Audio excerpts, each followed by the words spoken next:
কোরআনে কারিমে যে সমস্ত নারীর উল্লেখ আছে আমরা একটু জানার চেষ্টা করি সংক্ষেপে। প্রথমেই সবার আগে যার নাম আসে মারিয়াম, যার আলোচনা কোরআনের পৃষ্ঠায় পৃষ্ঠায় পাড়ায় পাড়ায় সুরায় সুরায় রয়েছে, বিভিন্ন জায়গায় জায়গায় আল্লাহ তাআলা করেছেন। সেই মারিয়াম তিনি হলেন গোটা পৃথিবীর কিয়ামত পর্যন্ত আগত আমাদের সকল মা বোনদের জন্য সবচেয়ে উজ্জ্বল উদাহরণ, সবচেয়ে উজ্জ্বল দৃষ্টান্তগুলোর একটি।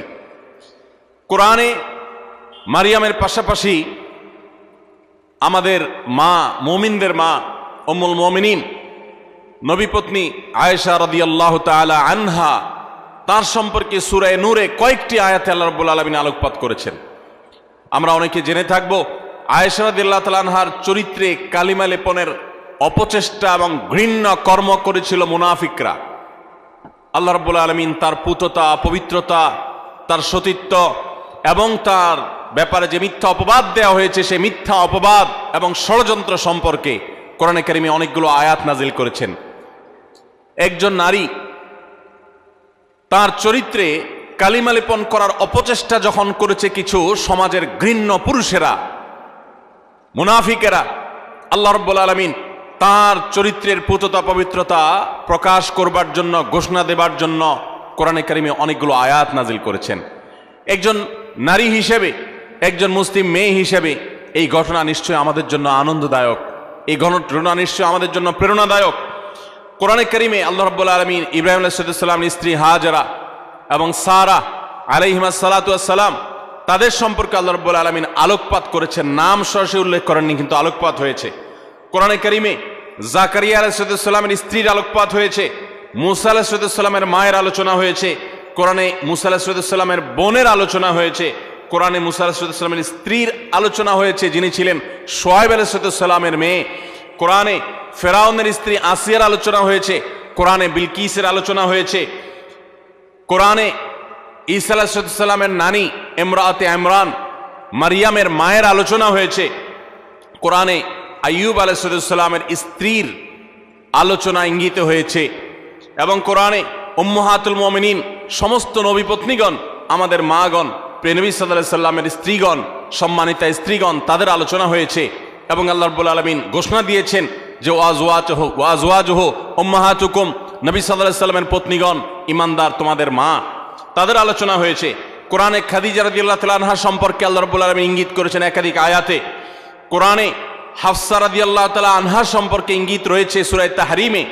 কোরআনে কারিমে যায়েনাব বিনতে জাহাশ রাদিয়াল্লাহু তাআলা আনহা সম্পর্কে আলোচনা রয়েছে। কোরআনে আরো বহু নারীর সম্পর্কে আলোচনা হয়েছে।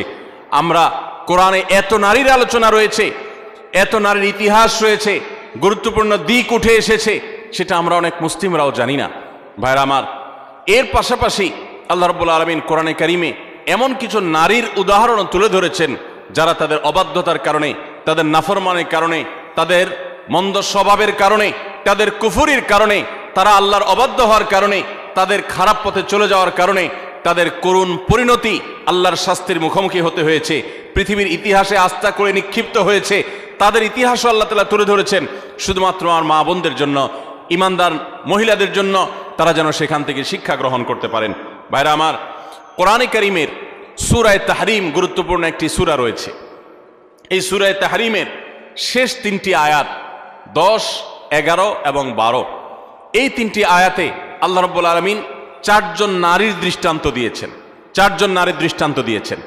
এই চার নারীর মধ্যে দুজন ছিলেন আল্লাহর প্রিয় বান্দী, দুজন ছিলেন আল্লাহ তাআলার অনুগত, দুজন ছিলেন আল্লাহর একান্ত বান্দী, আল্লাহর প্রিয় মানুষ, আর দুজন নারী ছিলেন এমন যারা আল্লাহর অবাধ্যতায় লিপ্ত হয়েছেন, যারা আল্লাহর নাফরমানি করেছেন, যারা আল্লাহর প্রতি ঈমান আনে নাই, যারা কুফরি করেছে।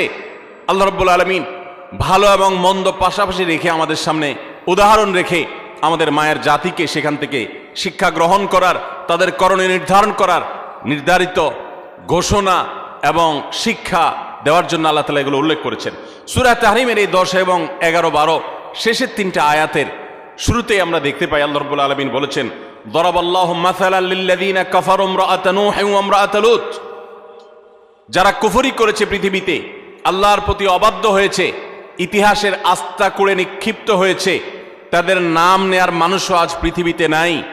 তাদের নাম উল্লেখ করা হলে সেটা ঘৃণা ভরে উল্লেখ করা হয়। করুণ পরিণতির মুখোমুখি তারা হয়েছে। আল্লাহর আযাব তাদের উভয়কে দুনিয়াতে ধ্বংস করেছে, সরাসরি আসমানে আযাব তাদেরকে স্পর্শ করেছে, এবং সেই আযাবের সাক্ষী এখনো রয়েছে পৃথিবীতে। রেড সি তার সাক্ষী। পৃথিবীতে আল্লাহ রাব্বুল আলামিন এখনো পর্যন্ত সেই আযাবের আলামত রেখে দিয়েছেন, এবং কোরআনে আল্লাহ ঘোষণা করেছেন আল্লাহর আযাবে ধ্বংস হওয়া জাতিদের জনপদগুলো ভ্রমণ করে তোমরা দেখো এবং শিক্ষা গ্রহণ করো। আমার মায়েরা, আমার বোনেরা, আল্লাহ রাব্বুল আলামিন সেরকম দুজন নারীর কথা বলেছেন। একজন হলেন নূহ আলাইহিস সালামের স্ত্রী, আরেকজন ছিলেন লূত আলাইহিস সালামের স্ত্রী। আল্লাহ তাআলা বলছেন কানাতা তাহতা আবদাইন, তারা দুজন নারী। অবাক করা বিষয় হলো তারা আল্লাহর নাফরমান ছিল, বেঈমান ছিল, কুফরিতে লিপ্ত ছিল, আল্লাহর প্রতি ঈমান আনে নাই, অথচ তারা দুজন নবীর স্ত্রী ছিলেন। নবীর ঘরে থেকেও তারা ঈমানদার হতে পারে নাই। এখান থেকে বোঝা যায় যে আমাদের সমাজে বহু আলেমের মেয়ে, বহু নেককার মানুষের মেয়ে, তাদের পরিবারের মেয়ে হয়ে অনেকে গর্ব করেন যে আমরা অমুক বংশের। এমনকি ছেলেদের বেলাও এই কথা প্রযোজ্য যে কোনো বংশ পরিচয় দিয়ে আল্লাহর কাছে কেউ কোনো মর্যাদা পাবে না কিয়ামতের দিন। আল্লাহর কাছে মর্যাদা পাবে বান্দার কর্ম দ্বারায়, তার বিশ্বাস দ্বারায়, তার আমল দ্বারায়। ইন্না আকরামাকুম ইনদাল্লাহি আতকাকুম, আমাদের মধ্যে কে বেশি মুত্তাকি আল্লাহ সেটা দেখবেন। একজন সাধারণ দিনমজুর, একজন সাধারণ রিক্সা চালকের মেয়ে আপনি, তার স্ত্রী আপনি, একজন সাধারণ মানুষের বোন আপনি, একজন সাধারণ মানুষের পরিবারের সদস্য আপনি। আপনি যদি আল্লাহ ভীরু হন, আপনি যদি মুত্তাকি হন, আপনি যদি গুনাহ পরিহার করেন, হারাম পরিত্যাগ করেন, খারাপ বিষয় পরিহার করেন, আল্লাহর কাছে আপনি সবচেয়ে শ্রেষ্ঠ মানুষ, সবচেয়ে উত্তম মানুষ, সবচেয়ে কিয়ামতের ময়দানের ভিআইপি মানুষ হতে পারবেন। আর যদি পক্ষান্তরে আপনি অনেক বড় বংশ গরিমার অধিকারী হন, কিন্তু আপনার কর্ম ভালো না হয়, এই আয়াত প্রমাণ করছে, তাহলে আল্লাহর কাছে আপনার কোনো মর্যাদা থাকবে না, বরং শাস্তি আপনি এড়াতে পারবেন না। আল্লাহ রাব্বুল আলামিন সেটাই বলেছেন কানাতা তাহতা আবদাইন মিন ইবাদিনা সালিহিন, আমার দুজন নেককার বান্দা অর্থাৎ দুজন নবী নূহ এবং লূত আলাইহিস সালাম, কোরআনে যাদের আলোচনা সবচেয়ে বেশি হয়েছে, যাদের ইতিহাস সবচেয়ে বেশি তুলে ধরা হয়েছে, তাদের মধ্যে এই দুজন নবী অন্যতম। লূত আলাইহিস সালামের এবং নূহ আলাইহিস সালামের এরকম দুইজন আল্লাহ তাআলার নেককার বান্দা এবং আল্লাহর প্রিয় নবী, তাদের স্ত্রী ছিলেন ফাখানাতাহুমা, এরপরও তারা তাদের প্রতি ঈমান আনে নাই, তারা আল্লাহর অবাধ্য হয়েছে, নাফরমানি করেছে। ফালাম ইউগনিয়া মিনাল্লাহি শাইআ, এজন্য তারা নবীর স্ত্রী হয়েও কোনো লাভ হয় নাই, কোনো কাজে আসে নাই। ওয়াকিলা দুখুলান নার মা আদ-দাখিলিন, বরং তাদেরকে জাহান্নামে প্রবেশ করার জন্য পরিষ্কারভাবে বলে দেওয়া হয়েছে, অর্থাৎ তোমাদের কৃতকর্মের দরুন তোমরা জাহান্নামে নিক্ষিপ্ত হও, সেই করুণ পরিণতির কথা তাদেরকে জানিয়ে দেওয়া হয়েছে। ঠিক এর পাশাপাশি আল্লাহ রাব্বুল আলামিন দুজন ভালো নারীর দৃষ্টান্ত দিয়েছেন পরবর্তী দুটি আয়াতে। সেই ভালো নারী যাদের দৃষ্টান্ত আল্লাহ রাব্বুল আলামিন দিয়েছেন সেটি হলো, তারা হলেন ওয়াদরাবাল্লাহু মাসাল লিল্লাযিনা আমানু ইমরাআতা ফিরআউন, যারা ঈমানদার তাদের সম্পর্কে আল্লাহ রাব্বুল আলামিন বলেছেন যে ঈমানদারদের জন্য উজ্জ্বল উদাহরণ দৃষ্টান্ত হলো ফেরাউনের স্ত্রী। ফেরাউন আল্লাহর অবাধ্য ছিল, নাফরমান ছিল, অথচ তার স্ত্রী আসিয়া আলাইহিস সালাম তিনি ছিলেন আল্লাহর অনুগত বান্দা, আল্লাহর প্রতি ঈমান এনেছেন। ইয ক্বালাত রাব্বি ইবলি ইনদাকা বাইতান ফিল জান্নাহ, তোমরা স্মরণ করো সেই সময়ের কথা যখন এই পাপিষ্ঠ ফেরাউন নিজের স্ত্রীকে কঠিন এবং পীড়াদায়ক যন্ত্রণাদায়ক শাস্তি দিয়ে তাকে হত্যা করেছে নির্মমভাবে। তিনি যখন শাহাদাতের সুধা পান করছিলেন তখন আল্লাহর কাছে দোয়া করেছেন রব্বি ইবনি লি ইনদাকা বাইতান ফিল জান্নাহ, আল্লাহ এই যে আমার প্রাণ বের হচ্ছে আযাবে তোমার প্রতি ঈমান আনার কারণে, তুমি এর বিনিময়ে আমার জন্য জান্নাতে গৃহ নির্মাণ করিও। ওয়ানাজ্জিনি মিন ফিরআউনা ওয়া আমালি, এবং ফেরাউনের যে কর্মকাণ্ড এগুলো থেকে আমাকে মুক্তি দাও। ওয়ানাজ্জিনি মিনাল কওমিজ জালিমিন, আর এই জালেম সম্প্রদায় থেকে আমাকে নাজাত দাও আল্লাহ। একজন হলেন ফেরাউনের স্ত্রী আসিয়া, তিনি আল্লাহর অনুগত বান্দি ছিলেন। আরেকজনের কথা আল্লাহ বলছেন ওমারিয়াম বিনতে ইমরান, আরেকজন নারীর দৃষ্টান্ত তোমাদের সামনে দিচ্ছি, নেককার নারীর দৃষ্টান্ত। তিনি হলেন ইমরানের স্ত্রী, ইমরানের মেয়ে মারিয়াম ঈসা আলাইহিস সালামের মা, আল্লাতী আহসানাত ফারজাহা, যিনি তার চরিত্রকে হেফাজত করেছেন, তার চরিত্রে কোনো কালিমা লাগতে দেননি, কোনো গুনাহে লিপ্ত হননি, কোনো হারামে জড়াননি। তিনি পরিপূর্ণ পুত পবিত্রা একজন নারী ছিলেন, সচ্চরিত্রবান একজন মানুষ ছিলেন। ফানাফাখনা ফীহি মির রূহিনা, তো আল্লাহ তাআলার রূহ, আল্লাহর বিশেষ অর্ডার তার কাছে এসেছে, যার ফলশ্রুতিতে ঈসা আলাইহিস সালামের মতো সন্তান বাবা ছাড়া সরাসরি আল্লাহর নির্দেশে অলৌকিকভাবে তিনি জন্ম দিয়েছেন। ওয়াসাদ্দাকাত বিকালিমাতি রাব্বিহা ওয়া কুতুবিহি ওয়া কানাত মিনাল কানিতিন, এবং তিনি আল্লাহ তাআলার অনুগত বান্দী ছিলেন। আল্লাহর কালিমাতকে তিনি বিশ্বাস করেছেন, আল্লাহর কিতাব, আসমানি কিতাবকে বিশ্বাস করেছেন, আল্লাহর অনুগত বান্দী ছিলেন। তাহলে এই তিনটি আয়াতে সূরা তাহরিমে আমরা চারজন নারীর দৃষ্টান্ত পেলাম গোটা দুনিয়ার সমস্ত নারীদের জন্য। এই চারজন নারীর দৃষ্টান্ত অনেক গুরুত্বপূর্ণ, শিক্ষণীয়। আমাদের উচিত, বিশেষ করে প্রত্যেক মুসলিম নারীর উচিত, সূরা তাহরিমের এই শেষ তিনটি আয়াতে যে চারজন নারীর দৃষ্টান্ত দেওয়া হয়েছে সে দৃষ্টান্তগুলো ভালো করে ব্যাখ্যা সহকারে পড়া, তাদের জীবনী সম্পর্কে জানা এবং তাদের কর্ম এবং কর্মফল সম্পর্কে অবগত হওয়া। এর ফলে আমরা ভালো হওয়ার প্রেরণা পাবো, মন্দ পথ থেকে বেঁচে থাকার প্রেরণা ইনশাআল্লাহ আমরা লাভ করতে পারবো। আল্লাহ রাব্বুল আলামিন আমাদের সকলকে এই সমস্ত কোরআনে কারীমের উজ্জ্বল উদাহরণগুলো, দৃষ্টান্তগুলো থেকে শিক্ষা গ্রহণ করার তৌফিক দান করুন। আমাদের মা বোনরা অনেকে কোরআনে কারীম সহি করে পড়তেও পারেন না, আবার অনেকে পড়তে পারেন কিন্তু তারা কোরআনে কারীমের অর্থ বোঝেন না, ব্যাখ্যা জানেন না, জানার আগ্রহ নেই, প্রচেষ্টা নেই। এটা খুবই দুঃখজনক একটি ব্যাপার, অত্যন্ত বেদনাদায়ক একটি অধ্যায়। কোরআন আল্লাহ তাআলা দিয়েছেন, আমার বোন, আপনাকে লক্ষ্য করে আল্লাহ তাআলা উদাহরণ দিয়েছেন। আপনার বয়স 30, 35, 40 হয়ে গেছে, অথচ আপনি একটি বারের জন্য সেটা খুলে দেখার, পড়ে দেখার প্রয়োজনীয়তা অনুভব করেন নাই। আপনি এটিকে জানার ফুরসতটুকু আপনার জীবনে পান নাই। কিয়ামতের ময়দানে কি নিয়ে আল্লাহর সামনে দাঁড়াবেন, কোন মুখে আল্লাহর কাছে জান্নাত আশা করবেন? এজন্য আমি আবারও আপনাদেরকে উদাত্ত আহ্বান করতে চাই, আমার মা বোনেরা, আপনারা সূরা তাহরিমের শেষ তিনটি আয়াত, আরও নারীদের সংশ্লিষ্ট যে সমস্ত বিষয় আসো রয়েছে কোরআনে, এগুলো আপনারা জানার চেষ্টা করবেন। নবী সাল্লাল্লাহু আলাইহি ওয়াসাল্লামের হাদিসে যা বলা হয়েছে সেগুলো জানার চেষ্টা করবেন। আল্লাহ তাআলা আমাদের সকলকে ঈমানদার, আল্লাহর অনুগত যে সমস্ত বান্দিরা ছিলেন, আমাদের মা বোনদেরকে তাদের অনুসরণ অনুকরণ করার তৌফিক দান করুন।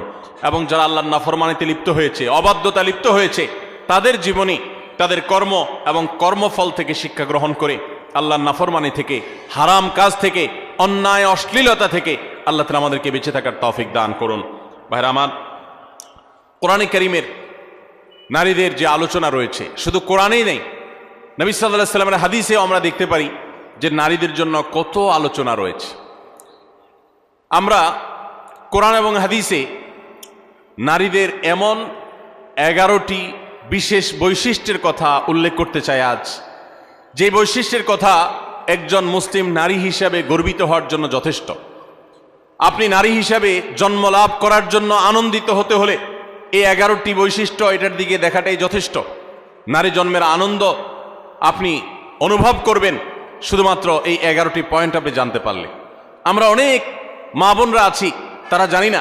আমি আবারও বলছি, নারী অধিকারের নামে, নারী মুক্তির নামে, নারী স্বাধীনতার নামে, নানা মুখরোচক স্লোগানের নামে অনেক মুসলিম বোনদেরকে, মুসলিম মেয়েদেরকে আজ ভুল পথে পরিচালিত করা হচ্ছে।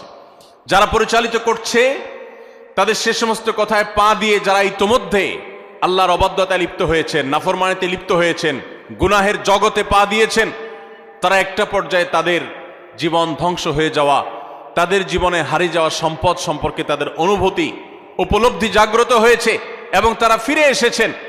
বিশেষ করে পশ্চিমা দুনিয়াতে আমরা তাকালে দেখতে পাই যে পশ্চিমা দুনিয়াতে অহরহ মুসলিম মেয়েরা, অমুসলিম মেয়েরা তারা দলে দলে ইসলামে আসছে এবং সে সমস্ত দেশগুলোতে সবচেয়ে বেশি ইসলাম গ্রহণ করছে নারীরা, পুরুষদের তুলনায় বেশি ইসলাম গ্রহণ করছে তারা। তার কারণ মা বোনরা বুঝতে পারছেন, তারা দেখতে পাচ্ছেন সেখানে যে কিভাবে তাদেরকে ভুল পথে পরিচালিত করা হয়েছে। ইসলামের সুমহান আদর্শ তাদেরকে কত বেশি সম্মানিত করেছে। আসুন আমরা জেনে নেই নারী জন্মের আনন্দ হতে পারে এরকম 11টি পয়েন্ট কি আছে কোরআন এবং হাদিসে, যে বৈশিষ্ট্যগুলো একজন মুসলিম নারী হিসেবে আপনাকে গর্বিত করবে, আপনাকে আনন্দিত করবে, আপনাকে অনুপ্রাণিত করবে, আপনাকে উৎসাহিত করবে, আপনাকে আল্লাহর অনুগত বান্দী হতে সাহায্য করবে। নাম্বার 1, আমরা অনেকেই জানি হয়তো, আবার অনেকের অজানাও থাকতে পারে যে ইসলাম সর্বপ্রথম গ্রহণ করেছেন একজন নারী। আমাদের প্রিয় নবী সাল্লাল্লাহু আলাইহি ওয়াসাল্লামের প্রতি আল্লাহ তাআলা যখন ওহী প্রেরণ করলেন, তার সেই ওহীর প্রতি বিশ্বাস করেছেন সর্বপ্রথম একজন নারী। তার নাম কি?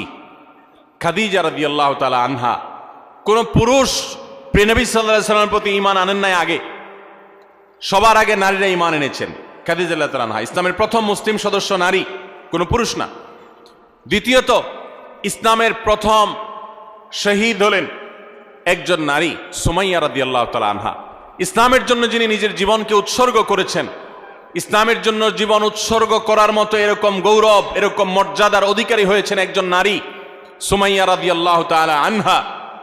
ভাইরা আমার, আমাদের মুসলিম মেয়েদের আনন্দিত হওয়ার জন্য, তাদের আল্লাহর কাছে কৃতজ্ঞতা প্রকাশ করবার জন্য এই একটি পয়েন্ট যথেষ্ট, যে ইসলামের জন্য পৃথিবীতে যুগ যুগ ধরে পুরুষরাই সবচেয়ে বেশি তাদের আত্মত্যাগ করেছেন, শাহাদাত বরণ করেছেন, জীবন দিয়েছেন, কিন্তু এর সূচনা করেছেন একজন নারী, এর শুরুটা করেছেন একজন নারী।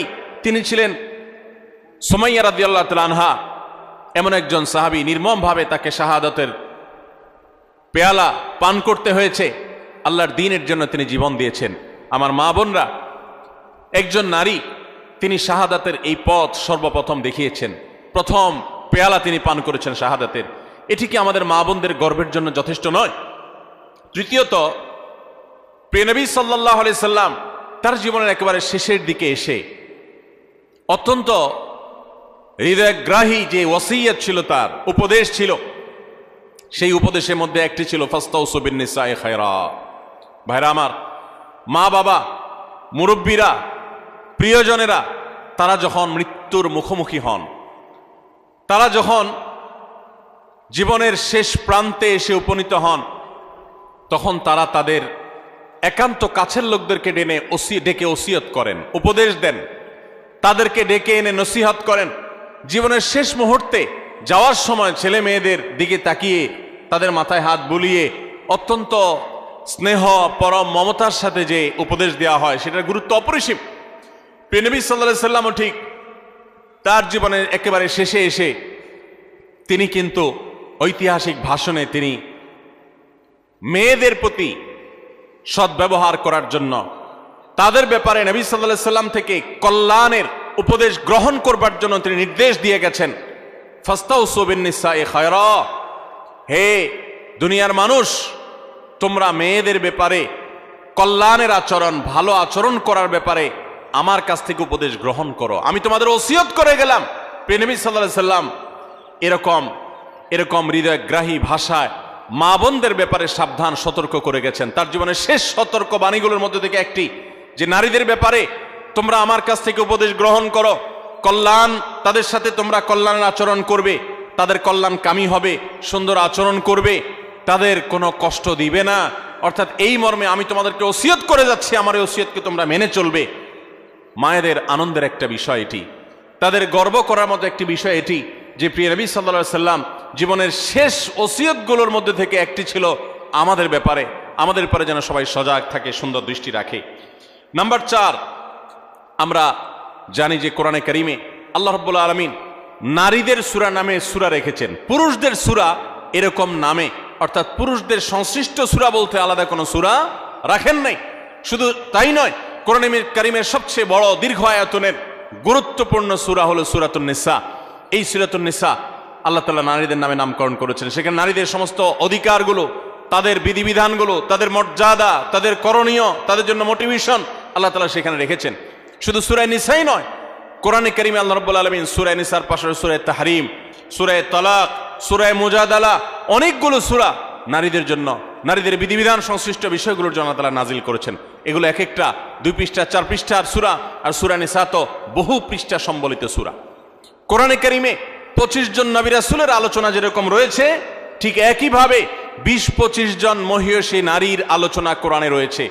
কোরআনে আল্লাহ রাব্বুল আলামিন এতগুলো নারীর আলোচনা, বিভিন্ন প্রসঙ্গে যে ইঙ্গিত করেছেন, আলোচনা করেছেন, এখান থেকে মাতৃজাতির প্রতি যে মর্যাদা রয়েছে সেটি ইসলামে যে মর্যাদা রয়েছে সেটি প্রকাশিত হয়। এই নারী হিসাবে আনন্দিত হওয়ার জন্য এই পয়েন্টটা কি যথেষ্ট নয়, যে কোরআন তাদেরকে এত গুরুত্ব দিয়েছে, এত মর্যাদা দিয়েছে? সম্মানিত উপস্থিতি, 5 নম্বর, নবী সাল্লাল্লাহু আলাইহি সাল্লামের ঐতিহাসিক বক্তব্য, ঐতিহাসিক হাদিস রয়েছে, আপনারা অনেকে জানেন। তিনি বলেছেন, খায়রুকুম লি আহলি ওয়া আনা খায়রুকুম লি আহলি। পুরুষদের জন্য তিনি নারীদের নারীদের কাছ থেকে ভালো হওয়ার সার্টিফিকেট নেওয়াকে ভালো হওয়ার পূর্ব শর্ত হিসেবে উল্লেখ করেছেন। এটা নারী জাতির জন্য আনন্দের বিষয় যে পৃথিবীর কোনো পুরুষ তিনি আল্লাহর খাতায় ভালো এটা তার নাম লেখাতে হলে, আল্লাহর কাছে ভালো প্রমাণ হতে হলে তার স্ত্রীর কাছে তিনি ভালো এই সার্টিফিকেট নিতে হবে। সার্টিফিকেট নেওয়া বলতে কাগজে সার্টিফিকেট না। যে ব্যক্তি তার আচার আচরণ দ্বারায়, তার কর্মকাণ্ড দ্বারায়, তার উত্তম ব্যবহার দ্বারায়, তার সুন্দর আখলাক দ্বারায় তার স্ত্রীকে এতটা সন্তুষ্ট করতে পেরেছে যে স্ত্রী মন থেকে তার স্বামীকে ভালো মানুষ হিসেবে জানে, এই সার্টিফিকেট, এই সাক্ষ্য স্ত্রীর কাছ থেকে এই মূল্যায়ন পাওয়ার আগ পর্যন্ত মানুষ আল্লাহর কাছে শ্রেষ্ঠ হয় না। নবী সাল্লাল্লাহু আলাইহি সাল্লাম এই ঐতিহাসিক বাণীর মাধ্যমে নারী জাতিকে কোন মর্যাদা আসীন করেছে চিন্তা করুন। আমাদের দেশের চারিত্রিক সনদপত্র বিভিন্ন জনপ্রতিনিধিগণ ইস্যু করে থাকেন, মেম্বার, চেয়ারম্যান, কমিশনাররা দিয়ে থাকেন। এর ফলে তাদের একটা মর্যাদা বোঝা যায় যে তারা সাধারণ নাগরিকের, সাধারণ মানুষের, সর্বস্তরের মানুষের চারিত্রিক সনদপত্র ইস্যু করে থাকেন। ইসলাম সমস্ত পুরুষদের চারিত্রিক সনদপত্র ইস্যু করার অধিকার নারীদের হাতে দিয়েছেন, স্ত্রীদের হাতে দিয়েছেন। স্ত্রী যদি বলে যে আমার স্বামী, তার আচার আচরণ, ব্যবহার, তার কর্মকাণ্ড সবকিছু মিলিয়ে তিনি একজন ভালো মানুষ, এটি আমি বলতে পারি, এটা যদি মন থেকে কোনো নারী তার স্বামী সম্পর্কে সাক্ষ্য দেন, তাহলে আল্লাহর কাছে তিনি অত্যন্ত মর্যাদাবান মানুষ হিসেবে প্রমাণিত হন। সময়ত উপস্থিতি, এখান থেকে মায়ের জাতি, নারী জাতির প্রতি ইসলাম যে মর্যাদা দিয়েছে সেটা দিনের আলোর মতো পরিষ্কার হয়ে যায়। নবী করিম সাল্লাল্লাহু আলাইহি সাল্লাম আরো বলেছেন, ওয়া আনা খায়রুকুম লি আহলি, তোমরা প্রত্যেকটা পুরুষ তোমাদের স্ত্রীদের কাছে ভালো আচরণ করে যতটা ভালো হতে পেরেছ, নবী সাল্লাল্লাহু আলাইহি সাল্লাম তার নিজের কথা বলেছেন। 9 জন স্ত্রী থাকার পরেও তিনি তাদের সম্পর্কে তার নিজের বক্তব্য হলো যে আমি আমার সমস্ত স্ত্রীদের কাছে, তোমরা যতটা ভালো হতে পেরেছো স্ত্রীদের কাছে, আমি হলাম তোমাদের চাইতেও আমার স্ত্রীদের কাছে বেশি ভালো। অর্থাৎ আমার স্ত্রীরা আমাকে ভালো বনে এত বেশি জানে, যেটা তোমাদেরকে তোমাদের স্ত্রীরা জানা। কত বেশি উত্তম আচরণ করলে নবী সাল্লাল্লাহু আলাইহি সাল্লাম এই আসনে আসীন হতে পেরেছেন। ভাইরা আমার, কতটা আস্থা থাকলে এভাবে বলা যায়। তো এখান থেকে নারী জাতির মর্যাদা পরিষ্কারভাবে বোঝা যায় যে পুরুষদের শ্রেষ্ঠত্ব এবং তাদের মর্যাদা, তাদের মূল্যায়ন, এটা আল্লাহ তাআলা নারীদের উপরে ন্যস্ত করেছেন। নাম্বার 6, আমাদের প্রিয় নবী সাল্লাল্লাহু আলাইহি সাল্লাম নারীদেরকে অনেক বেশি পছন্দ করতেন, ভালোবাসতেন, শ্রদ্ধা করতেন। এর মানে হলো, আপনারা জানেন, মা এবং বাবা উভয়ের মর্যাদা বর্ণনা করতে গিয়ে নবী সাল্লাল্লাহু আলাইহি সাল্লাম কার মর্যাদা বেশি বর্ণনা করেছেন, বাবার না মায়ের? মায়ের। তাহলে এখানে নারীকে নবী সাল্লাল্লাহু আলাইহি সাল্লাম অগ্রাধিকার দিয়েছেন। এবং নবী সাল্লাল্লাহু আলাইহি সাল্লামের কাছে যখন সাহাবী জিজ্ঞাসা করেছেন, ইয়া রাসূলুল্লাহ আবাররু মান, আমি কার সাথে বেশি সদাচরণ করব? নবী সাল্লাল্লাহু আলাইহি সাল্লাম বলেছেন, উম্মাক, তোমার মায়ের সাথে। এরপরে আবার সাহাবী জিজ্ঞাসা করলেন, এরপর? তিনি বলেছেন, এরপরও তোমার মায়ের সাথে। এরপর জিজ্ঞাসা করলেন আবারও সাহাবী, বুঝলাম, এরপর কার সাথে করব? নবী সাল্লাল্লাহু আলাইহি সাল্লাম বলেন, এবারও বলেন তোমার মায়ের সাথে। তারপর যখন সাহাবী জিজ্ঞাসা করলেন চতুর্থবার, তখন বললেন তোমার বাবার সাথে। তার মানে 3টা পুরস্কার যদি থাকে, gold medal, bronze medal, silver medal, এই সব মেডেল পুরস্কারগুলো একেবারে প্রথম, দ্বিতীয়, তৃতীয় সব পুরস্কারগুলো নবী সাল্লাল্লাহু আলাইহি সাল্লাম দিয়েছেন মাকে। আর 4 নম্বর সান্ত্বনা পুরস্কার দিয়েছেন বাবাকে। তাহলে এখানে মায়ের মর্যাদা বেশি দেওয়া হয়েছে না বাবার মর্যাদা বেশি দেওয়া হয়েছে? দিনের আলোর মতো পরিষ্কার। একজন মুসলিম নারীর জন্য কি এটা আনন্দের বিষয় নয়? প্রিয় নবী সাল্লাল্লাহু আলাইহি সাল্লাম মেয়েদেরকে কতটা অগ্রাধিকার দিতেন দেখেন। তিনি বলেছেন, আমি মেয়েদেরকে বেশি ভালোবাসি। এর মানে মা এবং বাবার মধ্যে যখন কম্পেয়ার করা হয়, তুলনা করা হয়, তখন মাকে তিনি বেশি পছন্দ করতেন বাবার তুলনায়। এবং ভাই এবং বোনের মধ্যে যখন কম্পেয়ার করা হয়, তখন বোনের প্রতি বেশি। এবং ছেলে এবং মেয়ের মধ্যে যখন কম্পেয়ার করা হয়, তখন নবী আলাইহিস সালাম মেয়েদের প্রতি টান, মেয়ের প্রতি টান বেশি ছিল। এই ছিল নবী সাল্লাল্লাহু আলাইহি সাল্লামের মেয়ে জাতির প্রতি, নারী জাতির প্রতি, মাতৃজাতির প্রতি তার মহানুভবতা, তার ভালোবাসা, তার আন্তরিকতা, তার স্নেহ মমতা। তাদেরকে এতটা শ্রদ্ধা তিনি করতেন, এতটা সম্মান তিনি করতেন। আমরা অনেক পুরুষ আছি, আমাদের মা বোনদেরকে তুচ্ছতাচ্ছিল্য করে কথা বলি, তাদেরকে অপমান করে কথা বলি। আমাদের আল্লাহকে ভয় করা উচিত। তারা ভুল করলে সেটা উত্তম উপায়ে সংশোধন করা উচিত, ব্যবহার খারাপ করা উচিত নয়। যাই হোক, তাহলে 6 নম্বরে আমরা জানলাম যে মাতৃজাতির আনন্দের বিষয় হলো, নারী জাতির আনন্দের বিষয় হলো, মুসলিম নারীর আনন্দের বিষয় হলো, তার মর্যাদার বিষয় হলো যে নবী সাল্লাল্লাহু আলাইহি সাল্লাম তাদেরকে ভালোবাসতেন। পুরুষদের তুলনায় সবসময় নারীদেরকে তিনি অগ্রাধিকার দিতেন, বেশি পছন্দ করতেন, ভালোবাসতেন। নাম্বার 7, জান্নাত নারীদের জন্য আল্লাহ তাআলা সবচেয়ে সহজ করেছেন। পুরুষদের তুলনায় নারীদের জন্য জান্নাত অনেক সহজ করা হয়েছে। একজন পুরুষ তাকে জান্নাতে যেতে হলে তাকে হালাল উপার্জন করতে হয়। আর ইসলাম উপার্জনের কোনো দায় দায়িত্ব মেয়েদের উপরে চাপান নাই। যতদিন বিয়ে না হবে তিনি বাবার দায়িত্বে থাকবেন, যখন বিয়ে হয়ে যাবে স্বামীর দায়িত্বে চলে যাবেন, স্বামী মারা যাবে ছেলেদের দায়িত্বে চলে যাবেন, ভাইদের দায়িত্বে চলে যাবেন। কিন্তু নারী, তাকে তার নিজের ভরণ পোষণের জন্য ইসলাম বলে নাই স্ট্রাগল করতে, বরং তার জন্য পুরুষরা স্ট্রাগল করতে বাধ্য। আর পুরুষরা যখন স্ট্রাগল করতে যায়, উপার্জন করতে যায়, কামাই রোজগার করতে যায়, তখন তার হালাল হারাম বাজ বিচার করতে হয়। কাজটা কিন্তু সহজ না। হারাম থেকে বেঁচে থেকে আবার পয়সা করে কামাই করে এনে পরিবারের ভরণ পোষণের ব্যবস্থা করা, এটা খুব সহজ কাজ না। এই জন্য পুরুষকে জান্নাতে যেতে হলে শুধু 5 ওয়াক্ত নামাজ পড়লে, রমজান রোজা রাখলে এবং মৌলিক কিছু কাজ করলেই যথেষ্ট হয় না, তাকে হালাল উপার্জন করতে হয়, হারাম থেকে বাঁচতে হয়। নারীর জন্য এই সমস্ত হ্যাসেল নাই, তাদের জন্য অনেক সহজ। নবী করিম সাল্লাল্লাহু আলাইহি সাল্লাম বলেছেন, ইযা সাল্লাতিল মারআতু খামসাহা ওয়া সামাত শাহরাহা ওয়া আতাআত যাওজাহা ওয়া হাফিজাত ফারজাহা। কোন নারী যখন 4টি কাজ করে, 5 ওয়াক্ত নামাজ যখন পড়ে, রমজানের রোজা যখন ঠিকমতো রাখে এবং স্বামীর আনুগত্য, স্বামী যদি অন্যায় কোনো কথা না বলে তাহলে তাকে মেনে চলে, মান্য করে, শ্রদ্ধা করে, অভিভাবক হিসাবে তার সিদ্ধান্তকে মেনে চলে এবং নিজের ইজ্জত আবরুর হেফাজত করে, কোনোভাবে চরিত্রহীন নারীদের কাতারে সামিল হয় না, গুনাহ করে না। সেটা ইমোতে হোক, সেটা সোশ্যাল মিডিয়াতে হোক, মেসেঞ্জারে হোক, ফেসবুকে হোক, ইউটিউবে হোক, অনলাইনে হোক, অফলাইনে হোক, বিবাহ বহির্ভূত সম্পর্কের মাধ্যমে হোক, কোনোভাবে নিজের চরিত্রকে নষ্ট করে না। এই নারী, আল্লাহ রাব্বুল আলামিন তাকে জান্নাতের যে কোনো দুয়ার দিয়ে প্রবেশ করার সুযোগ দান করবেন। ভাইরা আমার, এই যে মর্যাদা দেওয়া হলো, জান্নাতে প্রবেশ করা তাদের জন্য সহজ করে দেওয়া হয়েছে। 4টি আমল তাদেরকে জান্নাতে যেতে সাহায্য করবে। আর পুরুষ তাকে অনেক স্ট্রাগল করে তারপরে তাকে জান্নাতে যেতে হয়। এটা নারী জাতির জন্য আনন্দের বিষয়। নাম্বার 8, মেয়েরা যদি হজ করে তাহলে তাদের সেই হজ জেহাদের সমতুল্য। পুরুষ হজ করলে হজের সওয়াব পাবে, বাস এটুকু। একজন নারী যখন হজ করেন তখন তিনি পুরুষদের মতো হজের সওয়াব তো পাবেনই, পাশাপাশি ইসলাম তাকে জেহাদে শামিল হয়ে পুরুষ যেরকম মর্যাদা পায়, হজ করার মাধ্যমে নারীকে সেই মর্যাদা দেয়। হজ্জুহুন্না জিহাদ। নবী সাল্লাল্লাহু আলাইহি সাল্লাম তাদের নারীদের হজকে জিহাদের সাথে তুলনা করেছেন। এটা তাদের মর্যাদার ব্যাপার, এটা তাদের জন্য স্পেশাল। ঠিক একইভাবে নম্বর 9, নারীরা যদি কোনো সন্তানদেরকে সুন্দরভাবে জন্মদানের পর লালন পালন করে, বিশেষ করে জন্মদান করতে গিয়ে যদি কোনো নারী মৃত্যুবরণ করেন তাহলে তাকে শাহাদাতের মর্যাদা দেওয়ার কথা বলা হয়েছে। এবং তারা যদি নিজেদের সন্তানকে সুন্দরভাবে লালন পালন করেন তার জন্য জান্নাতের গ্যারান্টির কথা বলা হয়েছে। সন্তান লালন পালন করা আলাদা ইবাদত, আলাদা মর্যাদার বিষয়, সন্তান জন্ম দেওয়া আলাদা ইবাদতের বিষয় তাদের জন্য। নাম্বার 10, যদি দুনিয়ার কোনো মানুষ, কোনো পুরুষ যদি কোনো নারী জন্ম দেয় এবং কোনো মেয়ে জন্ম দেওয়ার পর সে মেয়েকে যদি উত্তমভাবে লালন পালন করে, তাকে সুপাত্রস্থ করে, তার ভরণ পোষণ ব্যবস্থা করে, তার প্রতি সদাচরণ করে, মেয়ে হিসাবে তাকে তুচ্ছতাচ্ছিল্য না করে, ছোট না করে, তার হক নষ্ট না করে, এরকম যদি নারীদের সাথে সুন্দর আচরণ করে, তো আল্লাহ রাব্বুল আলামিন ওই পুরুষদের জন্য জান্নাতের গ্যারান্টি দিয়েছেন।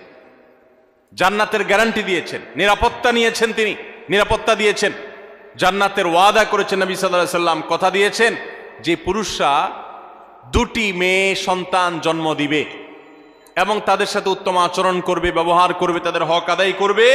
নবী করিম সাল্লাল্লাহু আলাইহি সাল্লাম তাদের জান্নাতের জিম্মাদারি নিয়েছেন, জান্নাতের দায়িত্ব নিয়েছেন। এবং অন্য আরেকটি হাদিসে আছে নবী সাল্লাল্লাহু আলাইহি সাল্লাম জান্নাতে তার সাথে থাকার সৌভাগ্য হবে বলেছেন যদি কেউ তার 2টি বোন অথবা 2টি মেয়েকে সুন্দরভাবে, উত্তমভাবে তাদের সাথে আচার আচরণ করে, ব্যবহার করে, তাদের হক আদায় করে, কোনো ক্ষেত্রে ত্রুটি না করে, যত্ন করে, তাহলে সে ব্যক্তি শুধু জান্নাতে যাবে তা নয়, নবী সাল্লাল্লাহু আলাইহি সাল্লামের সাথে জান্নাতে থাকতে পারে। ভাইরা আমার, কোরআন এবং হাদিসের কোথাও আমি আজও পর্যন্ত পাই নাই 1 ডজন ছেলে জন্ম দিলে, 1 ডজন ছেলে জন্ম দিলে, 10টা 12টা ছেলে জন্ম দিলে, তাদের সাথে সুন্দর আচরণ করলে, কোরআন হাদিসে কোথাও তার জন্য ফজিলত মর্যাদা হিসাবে স্পেশাল ভাবে জান্নাতে যাওয়ার ঘোষণা, নবী সাল্লাল্লাহু আলাইহি ওয়াসাল্লামের সাথে জান্নাতে থাকার সৌভাগ্যের কথা কোথাও ঘোষণা করা হয়েছে এমন কোন হাদিসের কথা আমি জানি না, এমন কোন আয়াত কোরআনে নাই।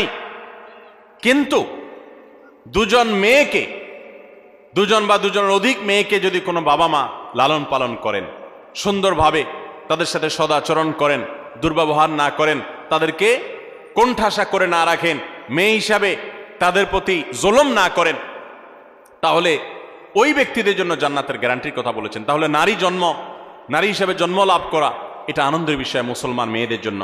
ইসলাম তাদেরকে এত মর্যাদা দিয়েছে। ভাইরা আমার, 11 নম্বর নারী হিসাবে জন্ম লাভের যে আনন্দ আমাদের জন্য রয়েছে তা হলো নবী করিম সাল্লাল্লাহু আলাইহি সাল্লাম পরিষ্কারভাবে জানিয়েছেন, মান বুলিয়া মিন হাদিহিল বানাতি শাইআ, যদি কোনো মেয়ে দিয়ে আল্লাহ তাআলা কাউকে পরীক্ষায় ফেলে দেন। অনেক বাবা আছেন না, মেয়েদেরকে নিয়ে বিপদে আছেন, যে মেয়ে হয়েছে তার এই জন্য অনেক কথা শুনতে হয়। অনেক মহিলা আছে না এখনো, যে একটার পর একটা মেয়ে হয়, সমাজের মানুষ নানান বাজে কথা বলে মূর্খতার কারণে, অজ্ঞানতার কারণে। অনেক বাবা আছেন মেয়ে হয়েছে এই জন্য জামাই বেন সাহেবের অনেক কটু কথা তাকে শুনতে হয়। অনেক সময় তালাক প্রাপ্ত হয়ে মাজলুম হয়ে সে মেয়ে বাবার বাড়িতে ফিরে আসেন। তো কোনো মানুষ, সে বাবা হোক, সে স্বামী হোক, সে ভাই হোক, কোনো মানুষ যদি কোনো মেয়েকে নিয়ে বিপদে পড়ে বা তার কারণে তার মুখটা একটু ছোট হয় বা পরীক্ষায় পড়ে কোনোভাবে, এবং সে যদি এরপরে ওই মেয়ের প্রতি অসদাচরণ না করে, ফাহসানা ইলাইহিন্না, বরং ওই মেয়ের সাথে ভালো আচরণ করে। বাবা, মেয়ে তালাক প্রাপ্ত হয়ে আসছে, কটু কথা বলে না, ভাইরা খোঁচা দিয়ে কথা বলে না যে স্বামী সংসার করতে পারস নাই, এসে উঠছিস আমাদের ঘরে, বরং তারা তার প্রতি সদাচরণ করে, আল্লাহর ফয়সালা মেনে নিয়ে তারা সুন্দর আখলাক দেখায়। এরকম যদি কেউ করে তো ওই পুরুষদের জন্য, ওই মানুষদের জন্য নবী সাল্লাল্লাহু আলাইহি সাল্লাম বলেছেন, কুন্না লাহু সিতরাম মিনান নার, এই নারী যার কারণে তারা একটু কষ্টের মধ্যে পড়েছে, একটু পরীক্ষার মধ্যে পড়েছে, একটু সমাজে তারা হেয় হয়েছে, জুলুমের শিকার হয়েছে, তো বোনের কারণে, মেয়ের কারণে যে বাবা, যে ভাই এতটুকু কোণঠাসা পরিস্থিতিতে পড়েছেন, এরকম জটিলতার মধ্যে পড়েছেন, তারা যদি সবর করেন এবং তারা যদি মেয়ের সাথে এর কারণে খারাপ আচরণ না করেন, ভালো আচরণ করেন, তো নবী সাল্লাল্লাহু আলাইহি সাল্লাম বলেছেন এই মেয়ে কিয়ামতের ময়দানে তাদের জাহান্নাম থেকে বাঁচার ডাল হবে, জাহান্নাম থেকে বাঁচার কারণ হবে। এর কারণে, এর প্রতি সদাচরণ করার কারণে আল্লাহ তাআলা তাদের কৃতকর্মের কারণে জাহান্নামে যাওয়ার মতো হলেও আল্লাহ তাআলা তাদেরকে হেফাজত করবে। অতএব আমাদের সমাজে যারা এখনো মা বোনদের প্রতি এই ধরনের আচরণ করেন তাদের সাবধান হওয়া উচিত, সতর্ক হওয়া উচিত। আল্লাহ তাআলা আমাদেরকে সেই তৌফিক দান করুন। তাহলে আমরা 11টি পয়েন্টের কথা জানলাম। এই পয়েন্টগুলো থেকে আমরা স্পষ্ট বুঝতে পারলাম যে ইসলাম একজন নারীকে কোন মর্যাদায় আসীন করেছে। ভাইরা আমার, ইসলাম যখন নারীকে এতগুলো মর্যাদা দিয়েছে, ওই সময় নারীর অবস্থা কি ছিল জানেন? আজকে পৃথিবীতে নারীকে নিয়ে অনেক মুখরোচক কথা বলার মানুষ আছে। এই মানুষগুলোর যখন জন্ম পৃথিবীতে হয় নাই, ইসলাম তখন নারীকে আকাশে তুলেছে। মেয়ে সন্তান হলে কোরআনে সেই ইতিহাস আল্লাহ তাআলা উল্লেখ করেছেন, ওয়াইদাল মাউউদাতু সুইলাত বিআইয়ি যামবিন কুতিলাত। কোন বাবার সন্তান হিসাবে যখন মেয়ে হতো, তখন সে জীবন্ত সে মেয়েকে মাটির নিচে পুঁতে ফেলত। এরকম নিকৃষ্ট আচরণ করা হতো মেয়েদের সাথে। এবং আল্লাহ তাআলা আরো বলেছেন, ওয়াইদা বুশিরা আহাদুহুম বিল উনসা যাল্লা ওয়াজহুহু মুসওয়াদ্দান ওয়া হুয়া কাযীম। জাহিলি যুগে, ইসলাম আসার আগে পৃথিবীতে, আরবে যখন কাউকে তার কন্যা সন্তান হয়েছে সংবাদ দেয়া হতো, কারো সন্তান হয়েছে যদি বলা হতো মেয়ে হয়েছে, তখন তার মুখটা কালো হয়ে যেত। ইয়াতাওয়ারা মিনাল কওম মিন সুই মা বুশিরা বিহি, তখন সে মুখ লুকাতো, মানুষের সামনে যেত না, লজ্জা বোধ করত যে তার মেয়ে হয়েছে। দেখুন, সেই রকম একটি বর্বর সমাজের মধ্যে যখন নারী হিসাবে জন্মগ্রহণ করাটাকে অপরাধ মনে করা হতো, স্ত্রীর সাথে যখন পশু পাখির মতো, প্রাণীর মতো, চতুষ্পদ জন্তুর মতো আচরণ করা হতো, মাসিক হলে একটা ঘরে বন্দি করে রাখা হতো, ওখানে পুরুষ যেত না, গবাদি পশুর মতো আচরণ করা হতো, এই রকম সমাজে ইসলাম নারীকে এমন মর্যাদা দিয়েছে যে সেই মর্যাদায় পৃথিবীর ইতিহাসে কখনো নারীকে কেউ তুলতে পারে নাই। কিয়ামত পর্যন্ত যতই নারী মুক্তির স্লোগান দেওয়া হোক, যতই ক্যাম্পেইন করা হোক, ইসলাম যে জায়গায় নারীকে নিয়ে বসিয়েছে ওই জায়গায় কখনো বসাতে কেউ পারবে না। এতগুলো মর্যাদার কথা ইসলাম নারীদের জন্য দিয়েছে। আমাদের অনেক মা বোন, এমনকি অনেক পুরুষরা, আমরা অনেক মুখরোচক স্লোগান শুনে প্রতারিত হয়ে যাই, আমরা ধোকায় পড়ে যাই, আমরা এই সমস্ত প্রতারণার ফাঁদে পড়ে আমাদের ঈমান আমল নষ্ট করি, কোরআন হাদিসের প্রতি আমাদের আস্থা নষ্ট হয়ে যায় অনেকের। দেখুন, ইসলাম একজন নারীকে যে মর্যাদাগুলো দিয়েছে, এই 11টি মর্যাদার কথা আমরা আবারও এক নজরে বলে দিচ্ছি। নাম্বার 1, প্রথম ইসলাম গ্রহণ করার গৌরব আল্লাহ তাআলা একজন নারীকে দিয়েছেন, কোন পুরুষকে দেন নাই। তিনি ছিলেন খাদিজা রাদিয়াল্লাহু তাআলা আনহা, ইসলামের প্রথম সদস্য একজন নারী। আবু বকর রাদিয়াল্লাহু তাআলা তারপর ইসলাম গ্রহণ করেছেন। সবার আগে ইসলাম গ্রহণ করেছেন কে? খাদিজা রাদিয়াল্লাহু তাআলা আনহা। নারী জাতির জন্য কত গৌরবের বিষয়, এটা আল্লাহ তাআলা এই মর্যাদা দিয়েছেন তাদেরকে। দ্বিতীয়ত, ইসলামের জন্য সবচেয়ে বড় আত্মত্যাগের বিষয় হলো শাহাদাত, নিজের জীবন আল্লাহর রাস্তায় বিলিয়ে দেওয়া। ইসলামের জন্য সর্বপ্রথম জীবন বিলিয়ে দেওয়ার এই মর্যাদা, এই গৌরব আল্লাহ তাআলা দিয়েছেন একজন নারীকে, তিনি ছিলেন সুমাইয়া রাদিয়াল্লাহু তাআলা আনহা। তৃতীয়ত, প্রিয় নবী সাল্লাল্লাহু আলাইহি সাল্লামের বিদায় হজে তার জীবনের শেষের দিকে যে ঐতিহাসিক বক্তব্য দিয়েছেন, সেই ঐতিহাসিক ভাষণে যাদের প্রতি বিশেষ যত্নশীল হওয়ার জন্য পুরুষদেরকে অন্য সবাইকে নির্দেশ করেছেন, তারা হলেন নারীরা। ফাস্তাউসু বিন-নিসাই খায়রা, তোমরা মেয়েদের প্রতি সদাচরণ করার ব্যাপারে আমার কাছ থেকে ওসিয়ত গ্রহণ করো, আমি ওসিয়ত করতেছি তোমাদেরকে। নবী সাল্লাল্লাহু আলাইহি সাল্লাম নারীদের প্রতি সদাচরণ করার ওসিয়ত করে গেছেন, এটা নারী জাতির জন্য গৌরবের বিষয়। নাম্বার 4, কোরআনে কারীম নারী জাতিকে এত গুরুত্ব দিয়েছে যে কোরআনের সবচেয়ে বড় সূরাগুলোর একটি হলো সূরাতুন নিসা, নারীদের সূরা। সূরায়ে নাজিল করেছেন আল্লাহ তাআলা নারীদের সূরা বলে। পুরুষদের সূরা বলতে সূরাতুর রিজাল বলতে কোনো সূরা নাই, নারীদের সূরা বলতে সূরা আছে। শুধু তাই নয়, কোরআনে কারীমে এই সূরায় যেরকম নারীদের অধিকার, তাদের জন্য উপদেশ, তাদের প্রতি অন্যদের কর্তব্য, তাদের সংশ্লিষ্ট বিধিবিধান আলোকপাত করেছেন, ঠিক একইভাবে কোরআনে কারীমে আরো অনেকগুলো গুরুত্বপূর্ণ সূরা, কয়েক পৃষ্ঠাব্যাপী যে সমস্ত সূরা রয়েছে, সূরা তাহরিম, সূরা তালাক, সূরা মুজাদালা, নারীদের জন্য উল্লেখ করেছেন। কোরআনে 25 জন নবী রাসূলের যেরকম আল্লাহ তাআলা আলোচনা করেছেন, 20-25 জন মহিষী নারীর আলোচনা করেছেন। মারিয়ামের আলোচনা, আয়েশার আলোচনা, সারা হাজারের আলোচনা, যাকারিয়ার স্ত্রীর আলোচনা, মুসা ইসলামের মায়ের আলোচনা, মুসা ইসলামের স্ত্রী শুআয়ব ইসলামের মেয়ের আলোচনা, মুসা ইসলামের বোনের আলোচনা, উম্মাহাতুল মুমিনিনের আলোচনা, নবীপতিদের আলোচনা, বিলকিসের আলোচনা, ফেরাউনের স্ত্রী আসিয়ার আলোচনা, ইমরানের স্ত্রী তার আলোচনা, ঈসা ইসলামের নানী ঈসা ইসলাম মারিয়ামের আলোচনা, এবং আইয়ুব আলাইহিস সালামের স্ত্রীর আলোচনা, এবং খাদিজা রাদিয়াল্লাহু তাআলা আলোচনা, আয়েশা রাদিয়াল্লাহু তাআলা আলোচনা, হাফসার আলোচনা, যারাহ বিনতে জাহাশ রাদিয়াল্লাহু তাআলা আনহুন্না তাদের আলোচনা, এরকম আর অনেক নেককার মহিষী নারীর আলোচনা কোরআন উল্লেখ করেছেন। এ থেকে কোরআন যে নারীদের মর্যাদা সেটি বোঝা যায়।